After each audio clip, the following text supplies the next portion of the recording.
Hello? Hello. Hello, hello, hello. Hello. Oh, hello, Barney. Hello. Hello. Hello. Hello. Bonjour. Hi. How you doing there? Yellow. Hello. Hello. Hello. Hello. Hello. Yo. Hello. Hello. Hello. Hello. Well, hello, my friends. Marc Mandel here from Wow Moments. Welcome to episode number 3 of Customer Experience Tales from the Trenches. I'm so glad that you're here and we're together for the next 40 or 45 minutes. Thanks for hanging out with me. You know, this has been quite a journey so far for me. Episode 3 of this program. We started our first one in late July. We did one in August. We did one today in September for the 3rd episode. I've learned a lot about podcasting and webinars along the way, and I'm hoping and thinking that we get better in time. And I would love to hear your thoughts about this. You know, when I think about the purpose of this show, why am I doing this show? What are we here to talk about, and why does it matter? I thought I would take just a moment and just kind of give you kind of where my thought process has been. There's a lot of content out there on the internet about customer experience management work that we all do and love. But, you know, I think a lot of this stuff turns into one of two things, either advertisements for vendors or still trying to convince us at some level or another that we should just go pay attention to our customers more and maybe they'll like us better. You know, where they tend to fall short is, how do I do this? What practical things can I do at work tomorrow morning to make a difference for my customers? And that's what this show is about. This show, I'm hoping, is so much different than the others, where this is all about the how and the how not versus just the why or the what. This particular episode is a special one. While we're here together today, we're going to take a lot of time to talk a lot about a topic that is sort of an emerging topic in our space. It's the connection between customer and employee experience. And we're going to tear that apart over 40 or 45 minutes in every which way. So hang in there. That's coming up, and we have a couple of special guests who are going to talk about that with me in just a few minutes. But more on that in a moment. When I look back on this show over the last couple of episodes that we've done together so far over the last couple of months, you know, the first episode was a big topic. We talked a lot about AI and customer experience because there's a pretty big topic out there, right? Everywhere you look, it's about AI, how it's going to change everything. So episode 1 was all about AI, and I hope you took a look at that. And if you're not, go check it out. It's worth it.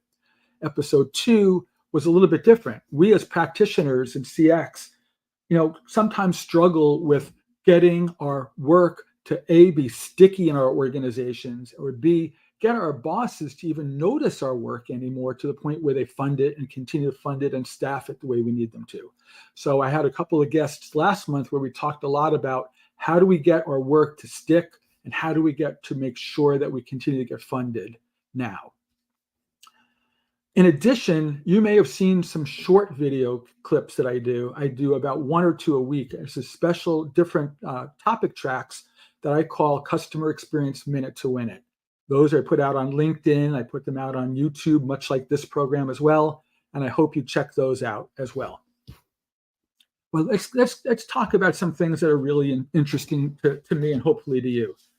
You know, I started doing a segment on this show, just a couple of minutes, literally, about something that I'm going to call my wow moment.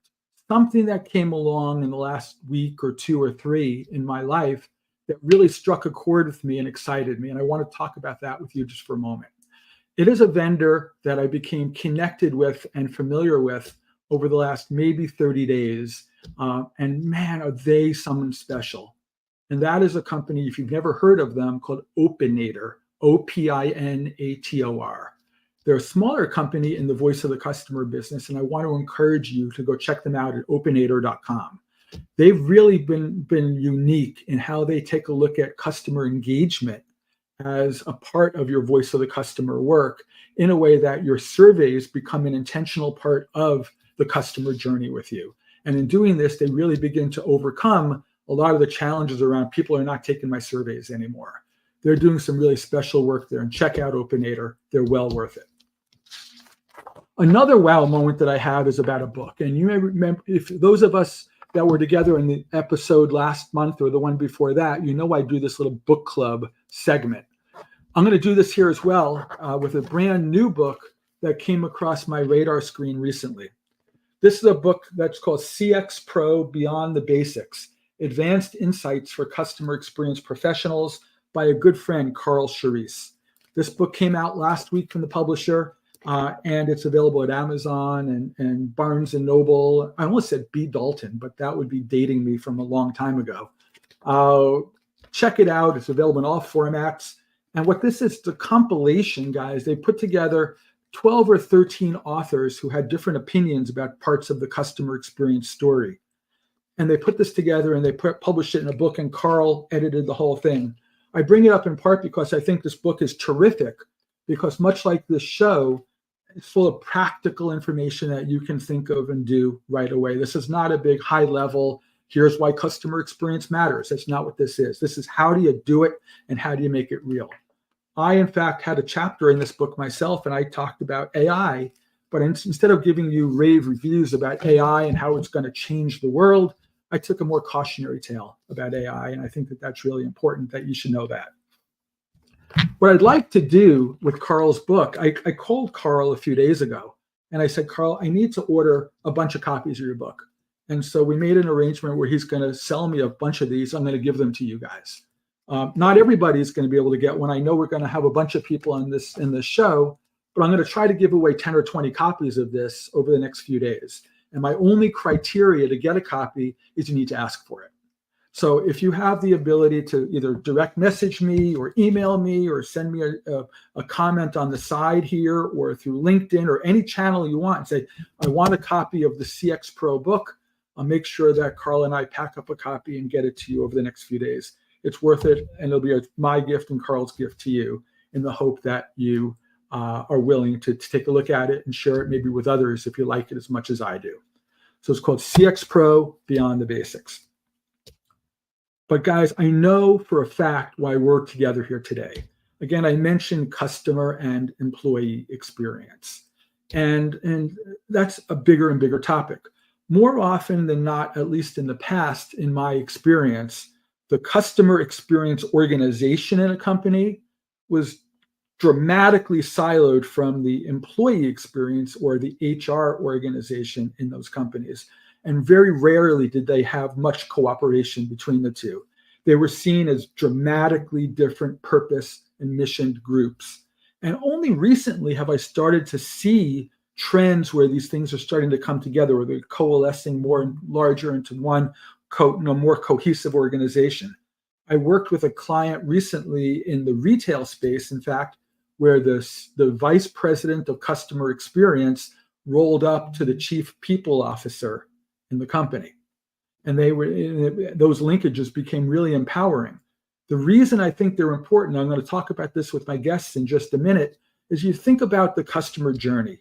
You think about how these customers and companies touch one another day in and day out. And more often than not, there's some kind of human to human interaction going on. And it's that human to human interaction where we get into trouble, right? Because, and we'll talk more about the data behind this, statistics are telling us that people, generally speaking, don't love their work these days. They're going through the motions, they're working for the paycheck, whatever you want to call it as, but they're not highly engaged at work. And at the same time, we as customer experience or customer-minded people, we're forced to rely on these people day in and day out to authentically engage and authentically delight our customers. So on one hand, these guys don't much love their jobs. They're kind of sleepwalking through them. Think about even call centers. Oh my God. In call centers, people, they don't stay employed, right? They come in, they take the job, they get trained, they leave. I have friends that run contact centers. They said they have 80, 90% turnover in any given year. It's off the charts. How do we get people to stay in their work, try harder to serve one another, and to do the right thing? Instinctively, we want to do the right thing, but maybe there are blockers in our way. So I'd like to introduce two of my good friends. The first gentleman I'm going to introduce, his name is Matt Egol. Matt is going to introduce himself in just a moment, but he's an expert he's a consultant. He's been a professional in the space for his career. And I asked him to join and share with us some stories about some of the work that he does. And then I have our good friend, Audrey from JP Morgan Chase, who's come in and tell us things from the client side point of view, where she works in the employee experience part of the organization, but is a very customer-minded person. So Matt and Audrey, let me bring you guys into this conversation and introduce you both. Hello. Hello. Thanks, Mark. Thanks, guys. It dawns on me before we got this conversation started that while I feel like you guys are old friends, some folks in this show may not know you. So can I take just a moment and ask you guys each to give a little story about yourself, the work that you're doing, kind of things that you're seeing, and then we'll kind of turn that into a good conversation. And Audrey, could I pick on you to start? Sure, no problem. Hey guys, my name is Audrey Stone, and I have probably been a customer enthusiast my entire life, starting off in customer service. I believe everybody should have some front lines experience to appreciate what we do today. I started JP Morgan Chase about 5 years ago, and I applied my technology skills to our cybersecurity space. And so working with our internal folks to help other employees, enable them to do their jobs across the firm. Fascinating. I want to talk more about that as we get into the conversation. Matt, can we learn a little bit more about you and your work as well? Sure. Happy to share a little bit, Mark. So I'm a recovering consultant from a big firm and now enjoying being more of an entrepreneur and a coach. I grew up in Booz & Company and PwC, where I focused on digital transformation initially in the retail consumer space, where I led that digital transformation practice, and then later expanded across industries to take the work in digital transformation, which is really about experiences like e-commerce and loyalty and personalization, and applied that across industries. And along the way, I figured out I was an experience guy, not just digital guy. And really broadened to focus on how to drive change and culture evolution in companies to deliver on a more customer-driven approach, which really requires bringing CX and EX together, which we're going to talk about today. And then recently, in the last couple of years, I founded JourneySpark Consulting to be able to work more closely with clients to help them on their own journeys to be more customer-driven and act more as a guide and a coach on their journey versus large consulting programs. Fascinating. So guys, I thought I would tee up this conversation with just a deeper investigation of what I've already alluded to. I go back in my mind to the data that I want to say that I've heard mostly attributed to the Gallup organization, where Gallup talks about employee engagement or employee disengagement. And I think the numbers that they came out with recently in the last 90 days or 120 days are that it's upwards of 75% of, they said, the American workforce is somewhere between disengaged at work and what they called actively disengaged, which to me means either I'm at work, but I don't really like it much, or I'm at work and I don't really like it much, and I'm actively looking for a new job. And on the other hand, companies want these very same people to authentically serve customers in a way, whether they be internal customers, external customers, but the idea is they want a level of real authenticity, bringing their A game to work every day, but in a situation where they don't want to, or, generally speaking, or they don't feel incentivized to, or whatever the thing is. I want to talk more about that with both of you guys, but we rely on them, and I don't know that we can. And I think that there's a clear need to turn this around before it's too late. And I'm curious what you guys have seen. If you guys seen similar results in either Matt in your consulting work or Audrey at your work at the company, where there's this loss of connection between the employee and the mission and the company and the values and its ability to really drive and motivate somebody. What are your thoughts about that? We're human beings. At the end of the day, our emotions matter. What matters is what has meaning for us. And that's what creates more memorable experiences. If there's a stronger emotion with more meaning, it's more memorable. That's where the peak end in a journey is. The peaks are when there's a stronger emotional connection, which is more memorable. And that's true both customer and employee experience. And reason I start with emotion is we can look at both sides of this. If your employees have a better experience, they're more emotionally connected to each other and to the business, and they will show up in the right way. They'll have the right behaviors. They'll be more committed. We can talk about how you foster the right behaviors that lead to the right emotions for your customers. So your employees deliver to the customers, but they're also then more proud of the work that they're doing, and they're more engaged in your company. So it actually pays dividends on both sides, with both the employee side and the customer side. When you drive higher employee engagement, the business case is through lower turnover, higher productivity, lower recruiting costs, et cetera. And on the customer side, when your employee, most customer experiences, unless you're Netflix, I like to say, involve an employee engaging with the customer. And your employees behave in a certain way. And if they do that consistently in the ways that you are intentional about, it delivers the right emotional connection to the customer. Mm-hmm. And I find with clients an 80% fit with the right behaviors and emotions and the right outcomes. And you can see this, in retail, financial services, healthcare.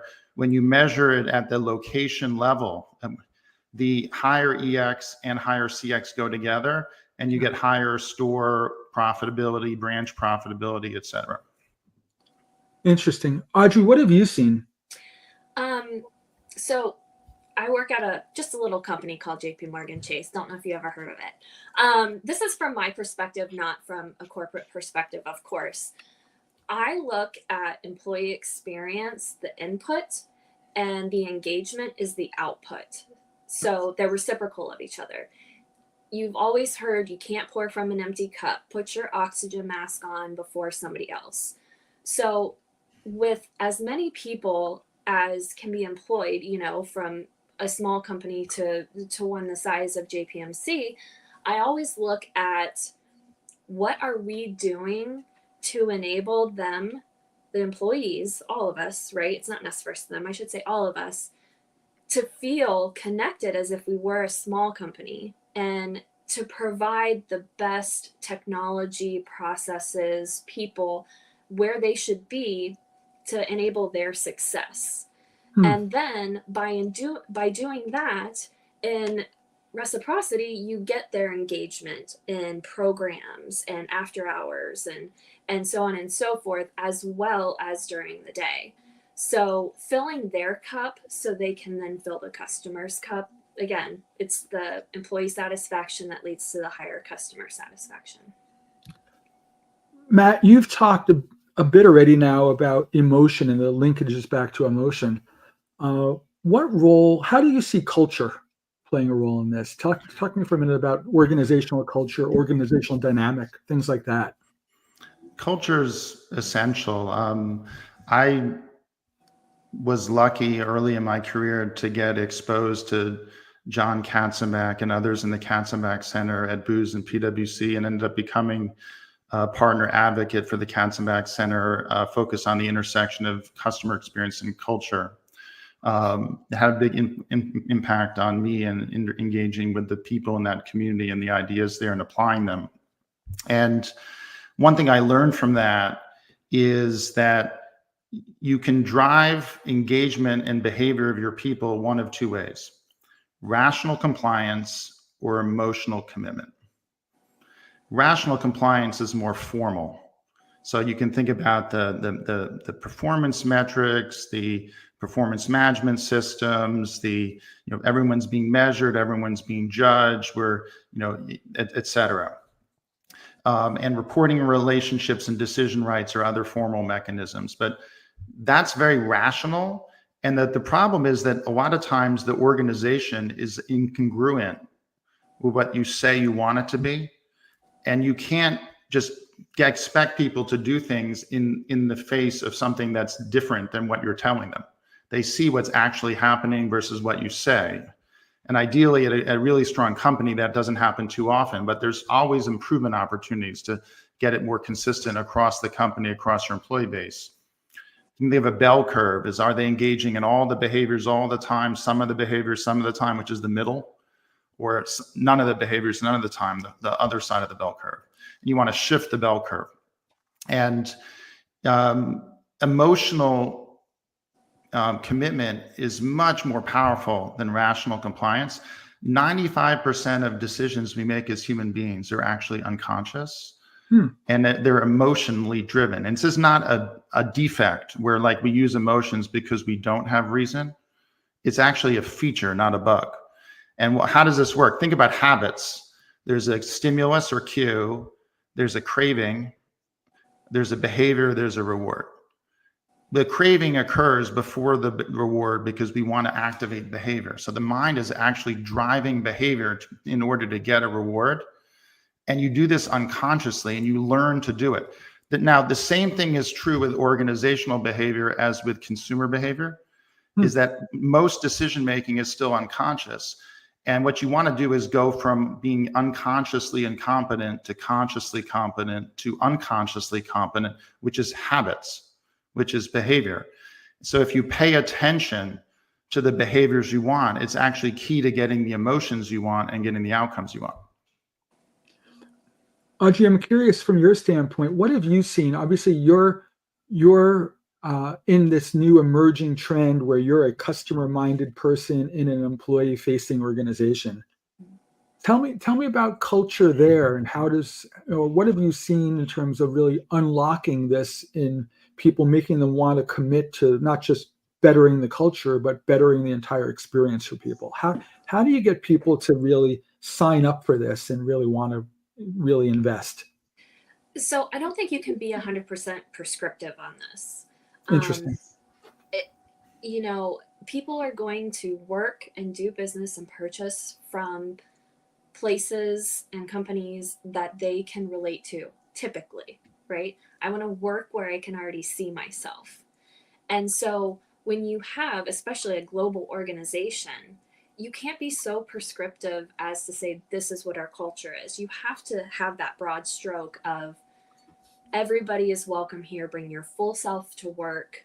You are unique, and that's why we have you. Yes, you can do this job. You're amazing at it, but it's really you as a whole person and what you bring to this company. Knowing that you can do that, it's not like old school days. It was leave your trash at the door, come in with your customer service voice, right? You're bringing your full self to work. So if you need to go get a cup of coffee to wake up to sound great, or if you need, to take 5 minutes to go scream into a pillow because your last call just totally threw you off, you should have the freedom, in my opinion, to do so, right? To reset. But I also think one of the things that's sometimes overlooked, especially at a large company, is one person can make a difference. Wow. One person.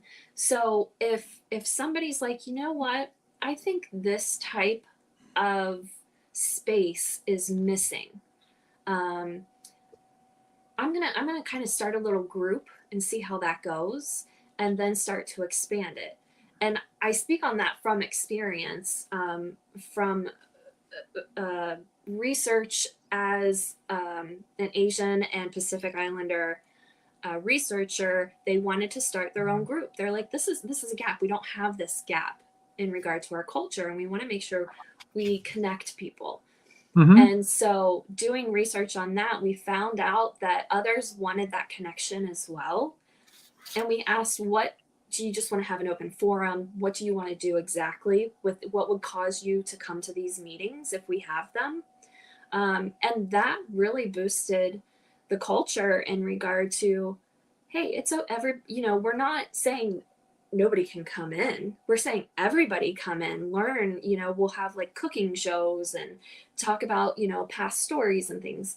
So I highly believe that if you see there's a gap and you take the initiative, the company that you're working for should, again, that's the culture, right? Are they going to shut you down, or are they going to lift you up and accept it? Interesting. What you're highlighting, Audrey, is the importance of energy in a company, the energy can be lifted up or can be brought down. 100%. And the energy is a renewable resource of of your people, right? And the energy of your people, you want some top-down initiatives in order to drive the right behavior, whether they're cornerstone disciplines like quality management or agility or human-centered design. These are things that link CX and EX. But some of them may happen organically with your people, and you want to nurture and not shut off that energy. Right. Absolutely. So I notice a question, that Carl has asked in the questions in the side, which has been on my mind as well. And you guys have been kind of getting right up to this, but I don't know that I've got quite an answer. We know the importance now of culture. We know the importance of unlocking people's best selves at work. We know all this now. But my question here, I want to really drill into for a minute, is what's the chicken and what's the egg?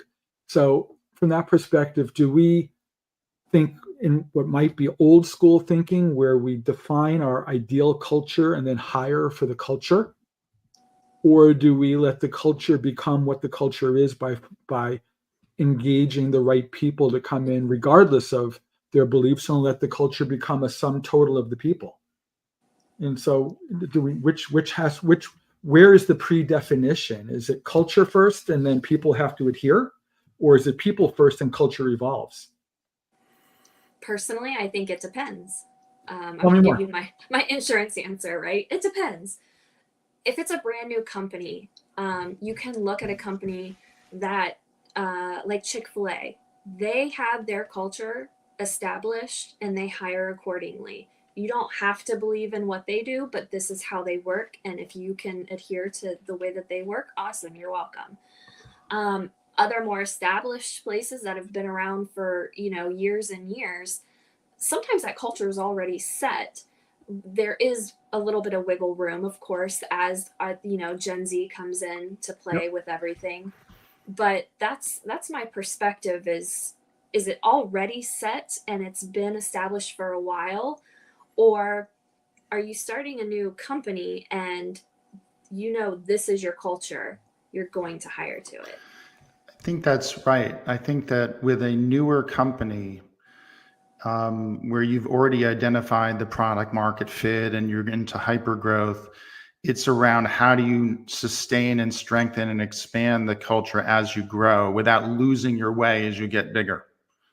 And that's actually really important as companies look at how to hyperscale and as they grow, that they don't grow in a way that erodes their strength of their culture. Now, if it's a bigger company, often what happens is your strength becomes your weakness, is that bad behaviors start occurring that are actually corollaries to previous good behaviors. There's actually a reason certain bad behaviors come into the organization without getting rejected. And then they expand and strengthen over time, or weaken over time in the sense of the bad behaviors become more present. And what you need to do in a larger company is find your cultural champions, your heroes day to day, who are going to be the ones to showcase and engage others to spread the energy. And you also have to be very intentional about what are the behaviors you want more of. And actually, I recommend focusing more on the behaviors you want more of rather than stopping behaviors. It's not a game of whack-a-mole to end bad behavior. What you do is just like the bad behaviors crowd out the good behaviors, you want more good behaviors to crowd out the bad behaviors. And positive energy becomes infectious where people spread it with each other. But you have to take the time to define what the behaviors are that you want. And then it's really about habit building. It's not about skill training specifically. It's around how do you activate the behaviors and find the right relevant ways to get people to be clue conscious, to borrow Lou Carbone's phrase, like what are the things you see that you want, get people to behave in the right way, and then reinforce them. And you can actually link your customer listening efforts. This is a really innovative new thing now. You can actually evolve your customer and employee listening efforts to see whether or not you're getting the emotions you want in the experience, and then what are people doing to deliver the experience that makes you feel that way. And then you can basically pinpoint your training efforts to say, okay, this is what you need practice on. These are the behaviors you're not doing enough in, and get people to commit to a habit building cycle with the right mentorship. Right now, a lot of the time, people are not, where they fall short is they focus on values and not behaviors. And then when they actually do articulate the behaviors, they're communicating about the behaviors as an internal messaging campaign and not doing enough to drive habit building. We'd love to turn this around for a minute. Talking about reinforcement of the positives versus whack-a-moling the negatives. I'm curious. I'm going to ask you, Matt. Was there an example that comes to mind without necessarily naming names and kind of being indicting of certain companies and people? Is there an example where an organization was struggling and then they were able to find these champions and kind of empower them to become drivers of new culture in an organization that got better outcomes? And what kind of outcomes did they get? Sure. One health insurance company that I worked with had a customer experience program that was stalled. And they knew they needed to be more customer driven, but they knew they needed the people to be a part of it. So the head of marketing, the CMO, and the head of HR teamed on this as a culture initiative rather than a CX listening or a customer experience investment in the website or the call center. Those were important, but actually they recognized behavior was at the heart of this.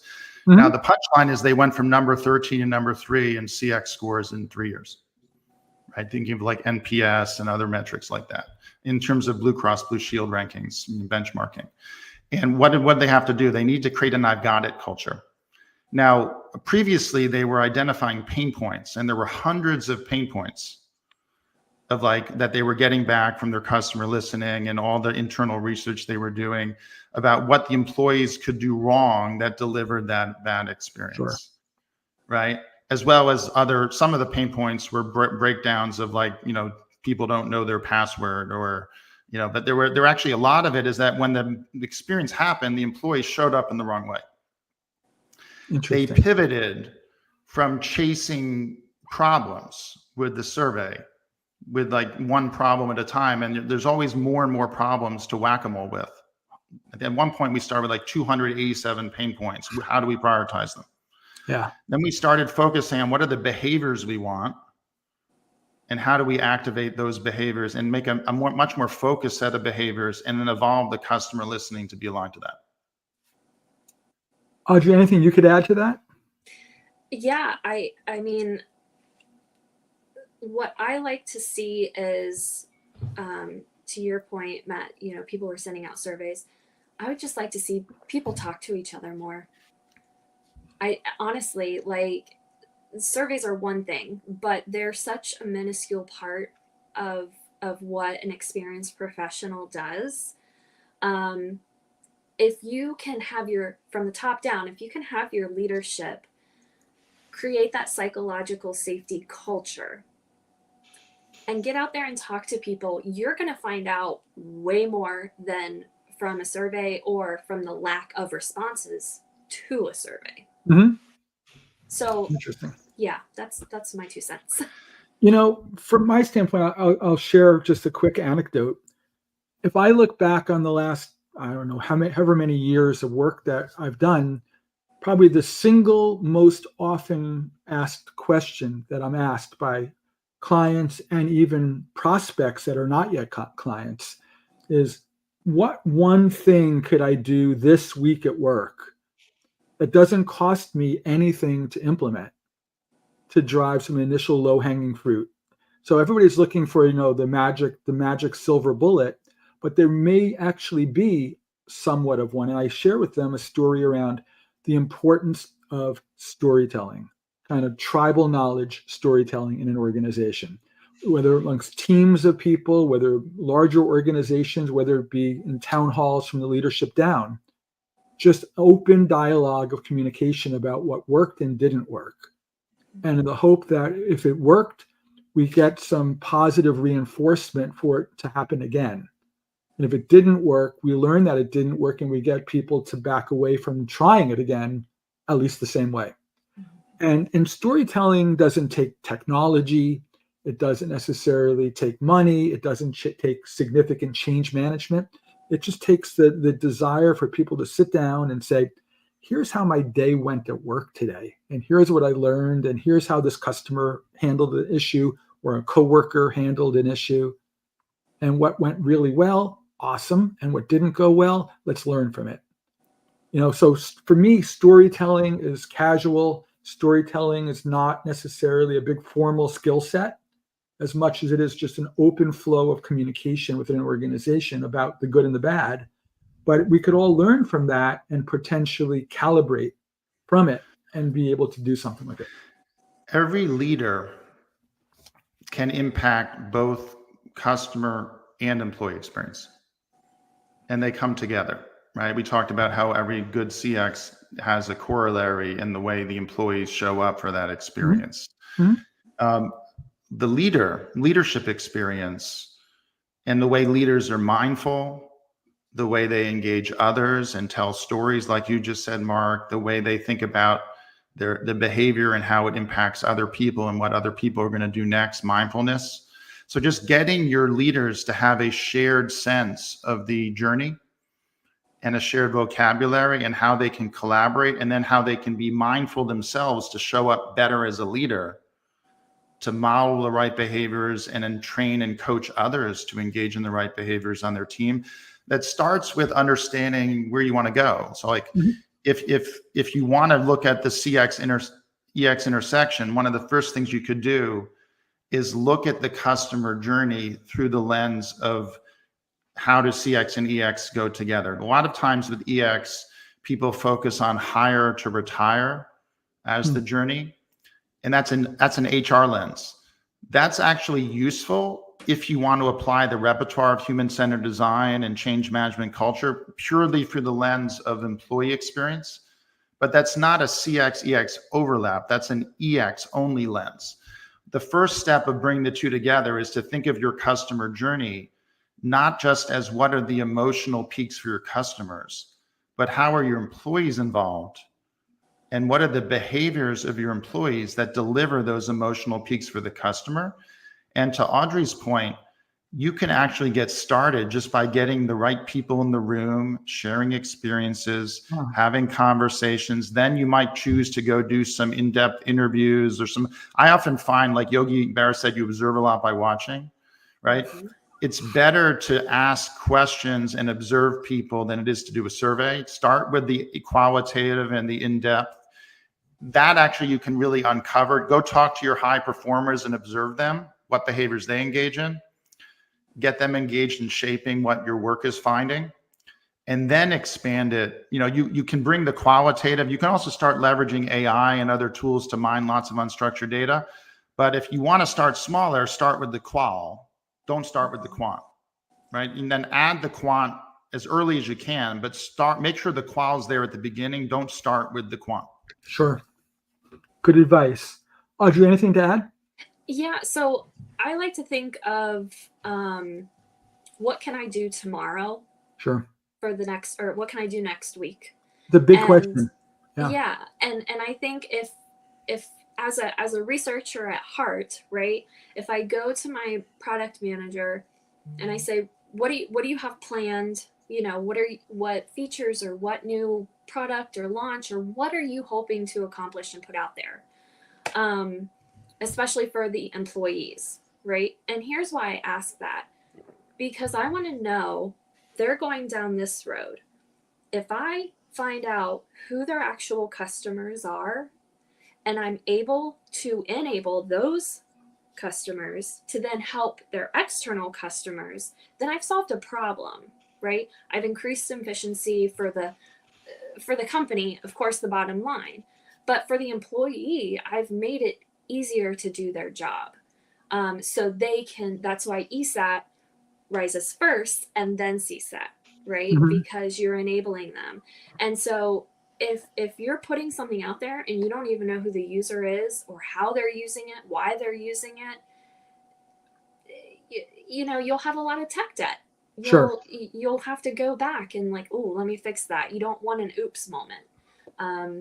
That's definitely, that's something you can do. Have a meeting on Monday talk to somebody, and by Friday you can say, well, I know you were going down this path. I did a little bit of research, and here are my recommendations.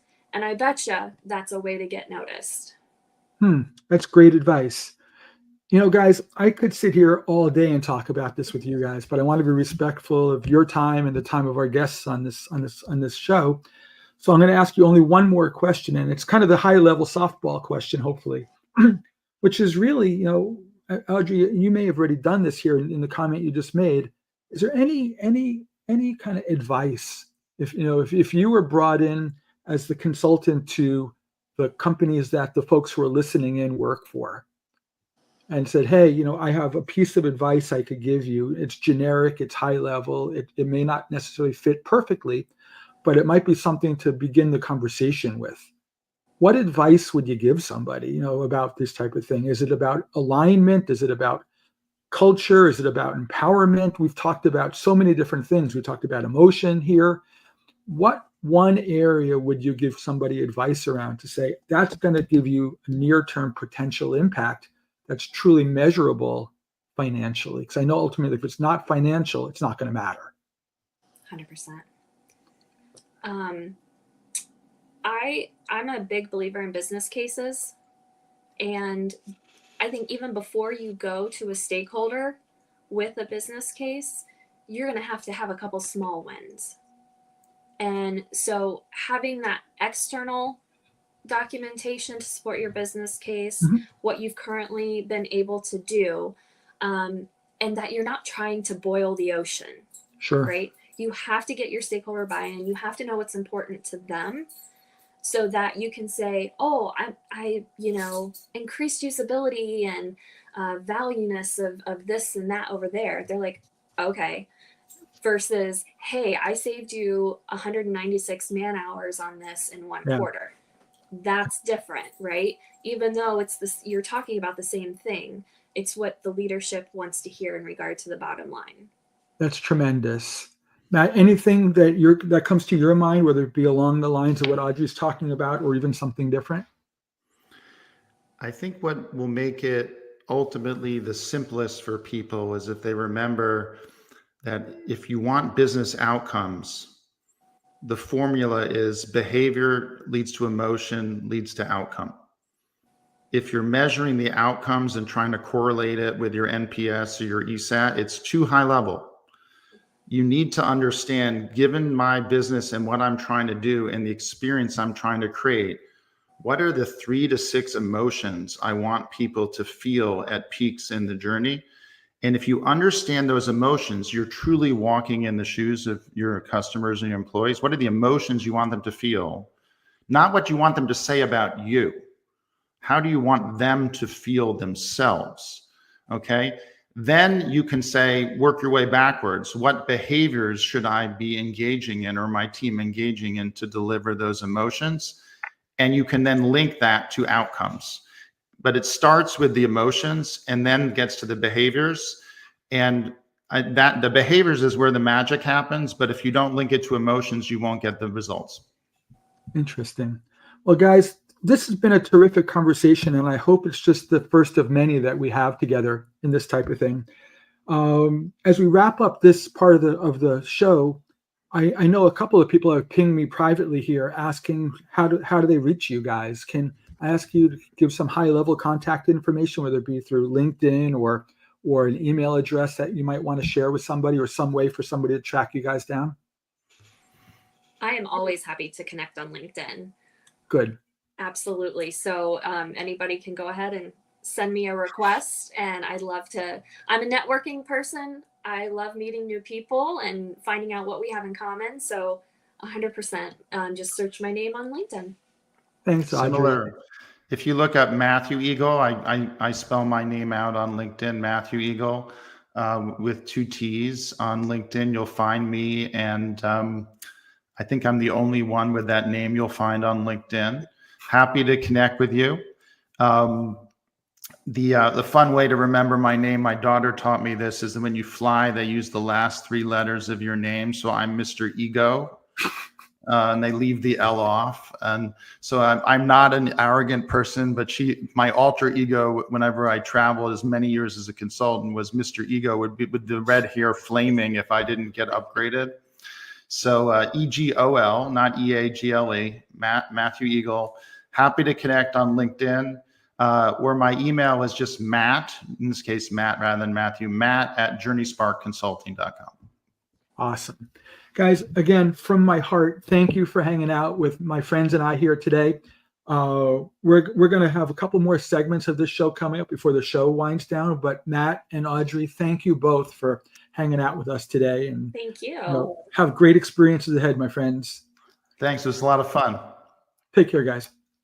So, folks, a couple more quick segments here, a couple more housekeeping things to touch upon before we wrap up the show. One of the things I like talking about is industry news. And we're doing this as a live show here mid-September 2024. It's the 19th of the month today. By the time we come around to doing next month's show, we'll be into October. And this year on October 1st is something that we're calling CX Day. CX Day is a global recognition of customer experience. It was started by a group called the CXPA, if you know them, the Customer Experience Professionals Association. And it's a day of celebration of all things customer.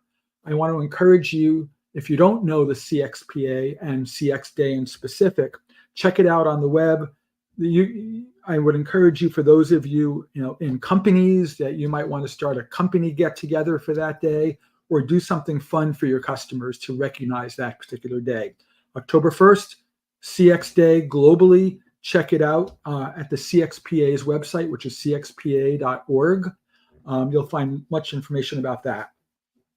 Now, as we're winding this down, my last thing I want to cover with you guys is what's coming next month.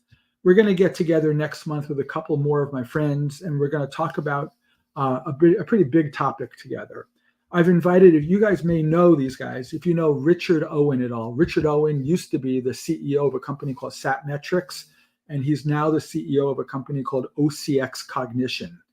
Check them out if you don't know them. Richard and his team have really built a better way to learn about your customers using AI and predictive and prescriptive algorithms to know exactly what's going on with your customers.